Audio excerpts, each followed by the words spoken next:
Hey friends, so welcome to part 2 of this photo shoot. If you missed part 1, you can click here and go check that out first and then check out my whole photo shoot. I'm on my way to downtown LA to go do a photo shoot. In this car, I'm actually going to show you guys what inspired this entire shoot. So I was at a store, I don't know if it was Michael's or something, but I found feathers, 3 of them in particular that I really love the color, and I had them in my closet for about 9 months, a year, and I want to do a shoot with them, but then 2020 happened and all that, so I'm finally able to do something with them. You can see in the final pictures there's gonna be a feather in her hair. Okay, so while I'm getting gas, these are the feathers I got about a year ago and I never got to use them. I want to use them as hair so it looks like dye.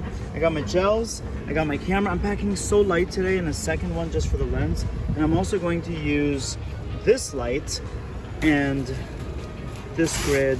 See how this works. I probably won't be using the modifier, but you never know, and instead I'll be using this. That's it. Let's get to the studio, and the studio that I rented is a studio that I normally go to because they let you rent by the hour and it's affordable, and if there's one in your town, great. If there isn't, you can always ask your local studios if they would be willing to open to you for the hour, so you could rent for 4 hours or 6 hours and you don't have to get your own studio. It just works out for you that way. It helps them and it helps you, and it gives you a professional space to be. Before we actually go into the studio, I went into the flower market. There's a LA flower market, which is the second biggest, I think, in the world. But I want to look around, and I'm looking for any last minute props because I knew that the pictures were going to be up against a white wall or up against a concrete floor, and that's about it. So what could some props do? You're gonna see me looking around, and I actually found the baby's breath. Baby's breath it's like a supplementary, it's a filler type of plant. So I wanted to use that as the main thing. Now let's get into the studio. Watch the first video right here because that's gonna talk about the how and the why behind the lighting, and you're gonna actually get to see me setting up the lighting. So make sure you do that, and I'll link that at the end of the video too, so you can check it, and it'll also be linked in the description of this video. You guys gotta talk to the model. So when Haley came in, Haley was, she was pretty much everyone's first choice, but she wasn't my first choice.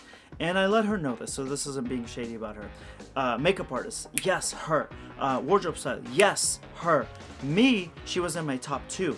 There was somebody else potentially. I didn't see it in her package that the agency sent, but then I saw it on her Instagram when my team showed the pictures. This is the other beautiful part about working with a team that you trust and you know, is that they're willing to pull things out in front of you and go, Walid, but check this out. You haven't seen this. And I'm like, oh wow, okay. Thank you for showing me a different side of the model. Now I feel better about hiring her. Haley was awesome, but I want to know where Haley is at because this is a test shoot for her too. Haley, what do you want to shoot more of? Haley, what have you just shot and you're excited about? Haley, what are your agents saying you're lacking, and what do you need to focus more on or off of? So we're talking.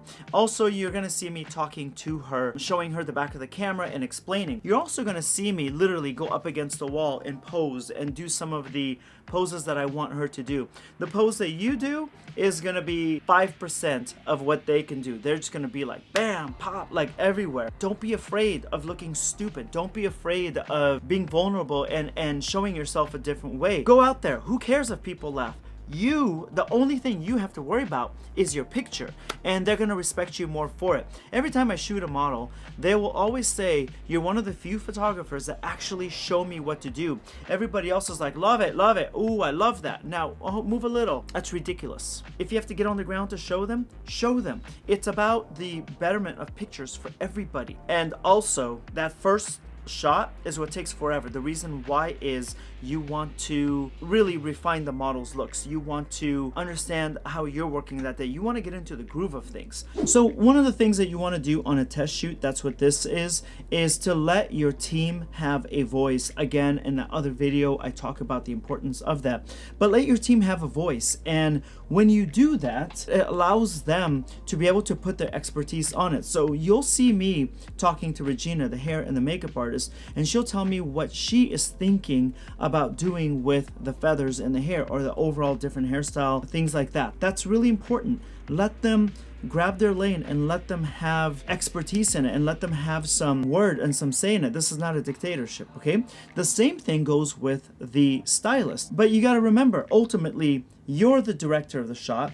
You are the photographer, you make the final choice, but it's important to listen to all of them. If you saw in the last video, you heard me saying this is 50-50 plan. The reason why I go 50-50 is because it's a test shoot and I want to leave some room for creativity, for my team to add their creativity, and that's part of being a good leader, but also understanding that you are the final green light. So if it doesn't match, if it doesn't pass your test or your liking, it's out and you get the final say. So we're looking through the different outfits and you're gonna see me actually having this conversation with my team. And so we're gonna bounce ideas back and forth. Yeah, what else will go with it? Nothing really, and it's tied? It's just coat. It's a rope, got it. Okay. Neck will be real high.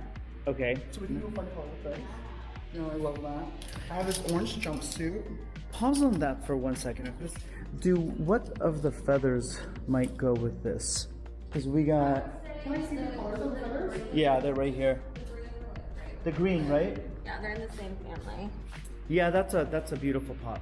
And I was thinking even maybe like a gold lid as a contrast. So the feathers are going to be recurring, yes? Yeah. Okay, so this is perfect. So the green could actually go, sorry, I touched your beard. That's okay. The green would look great with that as well. The green in this would be, this is beautiful for the fall too. Yeah, I'm thinking this over it, but we can see. Wait, can I just see it? So this over the, got it. Orange jumpsuit. Oh, that'd be pretty rad. Okay. And then we move into purple. So this is kind of like this big jellyfish top, with huge sleeves, is really pretty. It's a really cute, gorgeous beauty moment. And what would the bottom be? It's a white pant. Is it bell bottomy? Yeah, it's a wide leg white pant. Okay. Did you bring your highest heels? I did. Okay, perfect. Okay. And then we can go into this. It's a little disco number, the leather pant. Okay. And then with the pink kind of like blush feather, we're doing this white moment here. So this white lace, this white, and then we can end with this beauty moment.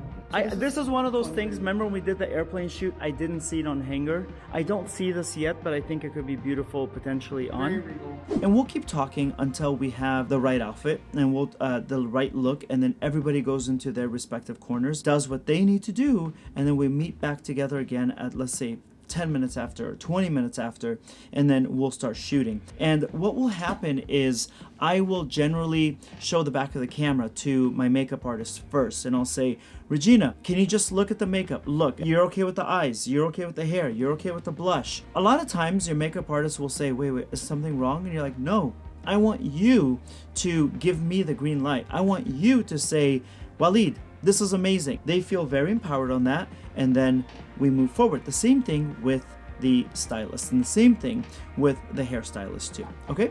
All right, let me explain how the process goes on a test shoot. What will happen is I will come up with the idea, and in this case, it was the feathers that you guys saw earlier. That will breed something else, and I wanted the feathers to look almost like hair dye and put on the part of the hair and just have something really cool that I haven't seen out there yet. We'll tell the makeup artist, what do you think? What kind of makeup do you think fits around this vibe? Then she will, or he will tell me what vibe and what kind of hairstyle might be cool, and if I'm okay with that, then I'll take that to my wardrobe stylist and say, hey, this is the vibe we're going with. What kind of outfits do you think would really fit? That's how that works. Then we meet here and we all of us leave some room for interpretation, leave some room to change things up, and then we'll go, and then it depends on what the model looks like and how he or she performs, and then we'll just make necessary adjustments. This is pretty much, whether it's a test shoot or a paid shoot, there has to be some room for wiggle so you can adapt. We're artists, we're not vending machines. We charge, by the way, like artists, not like vending machines either. Men, gentlemen, guys, if it's a female model or someone very, very much younger than you, don't stand over them. Let's bring in good old Bernie Sanders here. So we want to see eye to eye. If I'm towering over them like this, what that does is that makes them feel small. It might get them to kind of coil in, and we don't want that. We want them to feel very comfortable. We want them to feel like an equal. At the same time, you also just want to be equal. If they're sitting on an apple box, you sit on an apple box and engage with them. See that they're relaxing, their shoulders come down. See that you are finding new angles for them. It's a complete win. So when you do the first shot, this was our first shot, by the way. When you do the first shot, it's not taking as long, and you've already built some sort of camaraderie, and it just works. So talking to the model is one of the best things that you can do. No, it's one of the best things you should do. So once the shoot is done, you're gonna watch me actually go through the images on Lightroom, soon to be possibly replaced by Capture One, but you're gonna see me going through the looks, and you're gonna see, I just wanna show you maybe about 20 or 30 seconds of that. We're gonna dive deeper into that in another video, so you wanna subscribe to find out when I do this, but get an idea of how I go through this and how I go through selections and all of that, okay? Okay, let's break it down here. We're gonna keep which ones? I'm just going with the ones that I'm keeping. So maybe just this one and this one, because she's bored chic and there's something about her face I like here. Everything else I think I'm gonna get rid of. So let me X this out, let me X this out. Everything else here, downgrade to 3 stars, and boom. So the bored chic, when I look at it, I'll look at it and go, okay, let me see. Yeah, I'm alright with this. I like what she's doing with her hand. Now, let's go here and here. We want to get rid of, I'm really liking this, and I'm liking her. This is interesting. So I like this, but I think this is too much. I hope that helped you guys. I hope that you were able to pick up some things that taught you, and that you understood that you don't need all these lights and a whole huge team. Sometimes it could just be even one person, but you want to make sure that everybody does their end of the bargain. Otherwise the pictures are going to suck. So of these test shoots, I probably pulled out about maybe 10 or 12 pictures. Probably about 3 of them are going to go in my book, and that's it. But then the 10 or 12 are sent to the rest of the team also, so they get to pick what they want to put in their books. If you want my free photography survival kit, that link of the freebies is in the link in the description. Click that, it's free. Every so often you're going to get freebies from me. If I get a new video, a new podcast episode that I think is going to help you out a lot, I'll let you know on that. I'll give you any kinds of cheat sheets and infographics, all that for free for you to use. My name is Walid. I'll talk to you next time.